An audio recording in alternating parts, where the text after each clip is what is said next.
Welcome to the deep dive. You're tuning in because, well, you're interested in getting a handle on your finances, maybe without spending hours, poring over spreadsheets. Exactly. And that's what we're aiming for today. We're taking a closer look at a blog post from Kenton Patterson on Future TechWise blog. It's called Getting to a Place Where You Don't Have to Think About Money. A great title. Yeah, and our mission in this deep dive is basically to pull out the actionable steps, the key mindset shifts from that article that can help you move towards, well, greater financial freedom and hopefully some peace of mind about money. That's right. I mean, we all know that constant worry about finances can be really draining. And what's interesting about Patterson's perspective is it's not really about winning the lottery or anything. Right. It's more about building a solid foundation of habits and understanding that puts you in control. Okay, so let's jump right into what Patterson calls the foundational mindset shift. This idea of moving from scarcity to abundance. How we think about money. It's not just about wishing for more, is it? What's the real difference there? Well, it's about changing your core belief about money and sort of your ability to manage it. Instead of feeling like, oh, there's never enough, it's about recognizing that financial well-being is actually achievable. Okay. Through conscious effort and, the right strategies.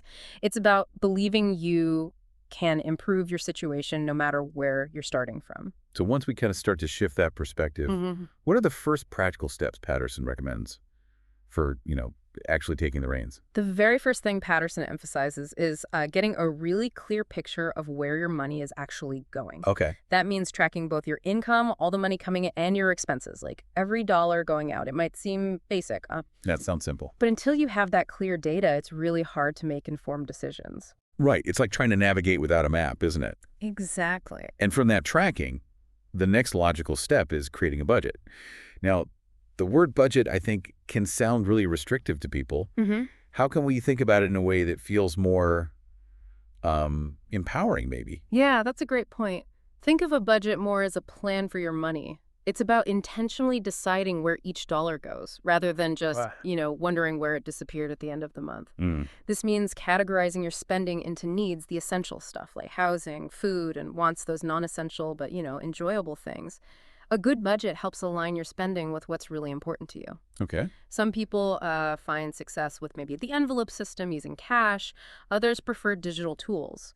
The key is finding a method that actually works for you. And to help make that budget stick, Patterson suggests automating payments. How can setting up automatic transfers and bill pays actually reduce financial stress? Well, automating payments just takes away that mental load, remembering due dates. It helps you avoid those costly late fees. And it also ensures important things like your savings contributions happen consistently without you having to think about it every time. It's about setting up systems that support your goals. Without constant manual effort. Got it. Now, our lives change, right? So it makes sense our financial plans need to be flexible too. Patterson highlights reviewing and adjusting your plan regularly. Why is that ongoing process so crucial? Because life happens. A job change, maybe a new family member, or even just a shift in your priorities. These things can really impact your finances. Sure. Regularly reviewing your plan lets you make the necessary adjustments to stay on track. It's about being proactive, not reactive, with your money. Okay, so we've got the mindset, the foundational steps. Let's move on to what Patterson calls the power of smart financial habits. Yeah. What are some of the core principles here? One of the biggest ones is consistently prioritizing your needs over your wants. This takes a degree of self-awareness, maybe some discipline. Yeah, that can be tough. It's about asking yourself, is this purchase a genuine necessity, or is it something I just desire right now? Doesn't mean you can never indulge, but it's making sure essentials are covered first. And building on that, Patterson talks about identifying and cutting unnecessary spending. That sometimes feels like deprivation, doesn't it? How can we approach this without feeling like we're sacrificing everything fun?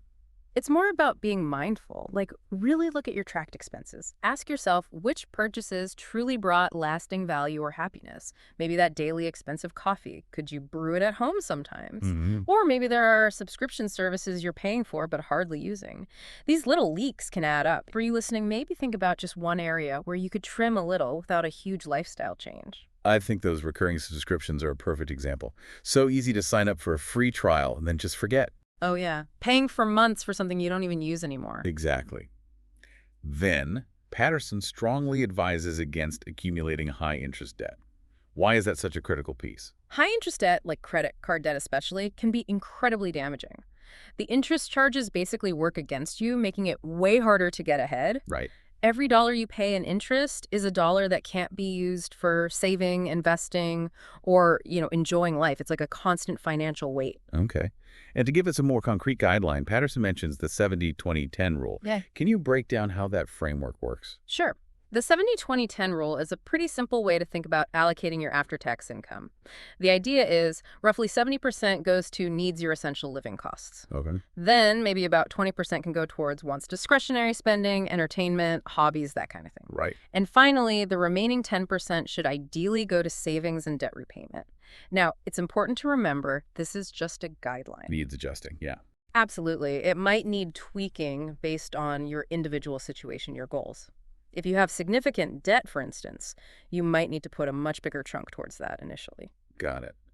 Now, the article kind of shifts focus to the psychological mindset and managing financial stress. How does our mental state actually impact our financial health? Oh, it's a huge connection. Patterson points out that financial security isn't just about having X amount of money. It's also about that feeling, that sense of peace and control. Constant worry and anxiety about money. It can negatively affect your mental health, your physical health, even your relationships. So how can we stop money from constantly occupying our thoughts, especially when we're facing financial pressures? Patterson suggests consciously directing your mental energy elsewhere, towards other meaningful parts of your life, relationships, personal growth, hobbies. It's about creating a balance where money is a tool. It supports your life, but it doesn't become the only focus. He also recommends talking about financial stress with trusted people. What's the benefit there? Talking about it can provide emotional support, for one, but it can also offer new perspectives, maybe potential solutions you hadn't thought of. Sometimes just saying it out loud makes it feel less overwhelming. That makes a lot of sense. And Patterson also emphasizes practicing gratitude for what we already have. How does appreciating our current situation influence our financial outlook? Well, practicing gratitude can shift your focus from what you lack to what you already possess. This can reduce feelings of dissatisfaction, maybe that urge for constant buying, which often drives unnecessary spending. All right. It fosters a sense of contentment that isn't solely tied to your bank balance. And he also mentioned celebrating small financial wins. Why is acknowledging those milestones important? Celebrating small wins, like paying off a tiny debt or hitting a small savings goal, gives you that sense of accomplishment. It reinforces those positive financial habits. Keeps you going. Exactly. It helps maintain motivation and builds momentum on your journey.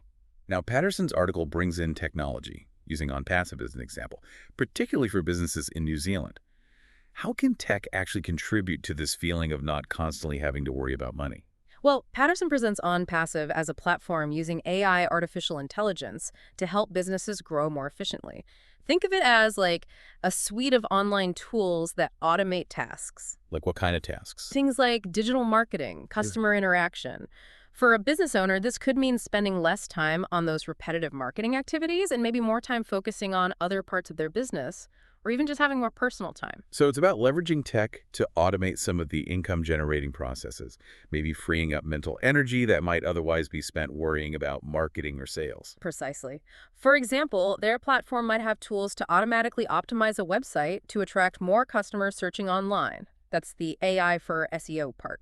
Or it could help show targeted online ads to people most likely interested in their products. The idea is making customer attraction and engagement more streamlined, less labor-intensive for the business owner. That makes sense. Less time on the day-to-day grind of promoting a business could definitely lead to less financial stress for an entrepreneur. The article then broadens the idea of abundance to include connection and generosity. How do these non-financial things relate to financial well-being? Patterson argues that a truly abundant life is more than just money. Strong relationships, community, giving back these contribute hugely to overall well-being. These connections offer support during tough times, and generosity can foster a sense of purpose beyond just making money. This wider view can lessen the feeling that financial success is the only measure of a good life. It's a good reminder that our quality of life isn't just the bank balance, and this leads to the final main point, multiple income streams. Why is diversifying how money comes in so beneficial? Relying on just one income source can create vulnerability, right? If that stream gets disrupted, job loss, business challenges, it can cause real hardship. Yeah, definitely. Having multiple income streams provides a safety net. It can also help you reach your financial goals faster. Patterson mentions on passive again here, suggesting it might offer ways for business owners, maybe even customers, to generate income differently through its platform. So creating different ways for money to come in so you're not totally dependent on one job or one business? Exactly. And Patterson links this back to providing exceptional value. If you're offering great stuff people need or want and you have multiple ways to reach them and get paid, that leads to greater financial stability and hopefully long-term success. So as we wrap up this deep dive into Kenton Patterson's ideas, it seems pretty clear that, achieving a life where you don't constantly have to think about money is a realistic goal. Yeah, it seems so. The journey, right, involves how we think, the practical steps we take, habits we build, even how we use tech and connect with others. Exactly. It's about taking conscious control, being intentional with your resources, and building a foundation that supports your whole well-being, not just, your bank account.